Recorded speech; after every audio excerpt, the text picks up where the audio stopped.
मलमल धोए शरीर को, धोए न मन का मैल, नहाए गंगा गोमती, रहे बैल के बैल।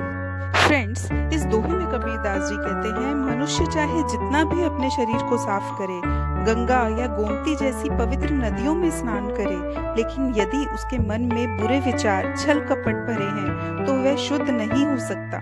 जैसे बैल कितना भी नहा ले, कभी साफ सुथरा नहीं दिखता, वैसे ही केवल बाहरी स्वच्छता ये कोई पवित्र नहीं बनता।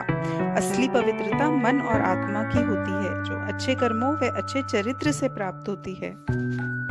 बहुत समय पहले एक छोटे से गांव में एक व्यापारी रहा करता था, जिसका नाम सोहन था। सोहन बहुत मेहनती और पैसे कमाने वाला व्यक्ति था।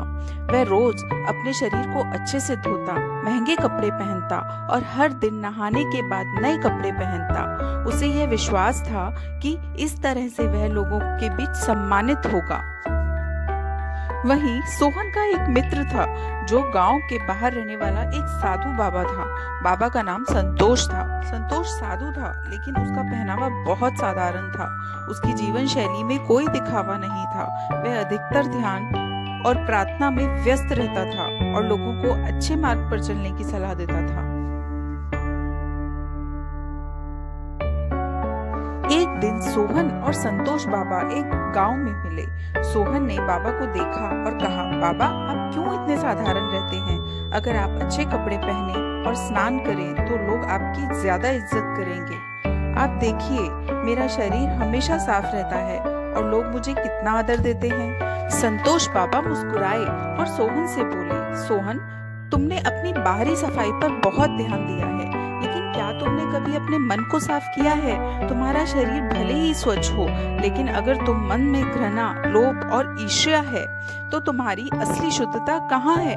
सोहन ने चौंकते हुए पूछा, क्या आप यह कहना चाहते हैं कि शरीर की सफाई का कोई मतलब नहीं? तब संतोष बाबा ने उत्तर दिया, नहीं, मैं ऐसा नहीं कह रहा। शरीर की सफाई जरूरी है, लेकिन अगर तुम केवल शरीर को धोकर सोचोगे कि तुम पवित्र हो गए, तो यह गलत है। असल में तुम्हारा मन और हृदय शुद्ध होना चाहिए। अगर तुम मन में किसी के लिए घृणा करते हो, किसी का नुकसान चाहते हो या झूठ बोलते हो, तो तुम्हारा बाहरी स्वच्छता का प्रयास निरर्थक होगा। सोहन ने संतोष बाबा की बातों को गंभीरता से सुना और सोचा। उसे समझ में आ गया कि असली पवित्रता तो मन और हृदय की शुद्धता में है। अगले ही दिन से उसने न केवल अपने शरीर को साफ किया, बल्कि अपने मन को भी शुद्ध करने का प्रयास किया। वह लोगों के प्रति अच्छा व्यवहार करने लगा और उसने अपने जीवन में प्रेम और करुणा का पालन करना शुरू किया।